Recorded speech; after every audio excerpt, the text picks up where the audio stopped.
സംസ്ഥാനത്ത് ആർദ്രം പദ്ധതി പൂർണ്ണമായി നിലയ്ക്കുന്നു. രോഗികൾക്ക് സർക്കാർ ആശുപത്രികളിൽ കൃത്യമായ ചികിത്സ ലഭ്യമാക്കുന്നതിനായി ആരോഗ്യവകുപ്പ് രൂപം നൽകിയ പദ്ധതിയാണ് ആർദ്രം.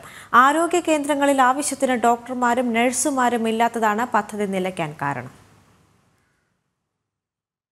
സർക്കാർ ആശുപത്രികളിൽ എത്തുന്നവർക്ക് കൃത്യസമയത്ത് ചികിത്സ ഉറപ്പുവരുത്തുക, പ്രാഥമികാരോഗ്യ കേന്ദ്രങ്ങളെ കുടുംബാരോഗ്യ കേന്ദ്രങ്ങളായി ഉയർത്തുക എന്ന ലക്ഷ്യങ്ങളോടെയാണ് ആർദ്രം പദ്ധതി സംസ്ഥാനത്ത് ആരംഭിച്ചത്.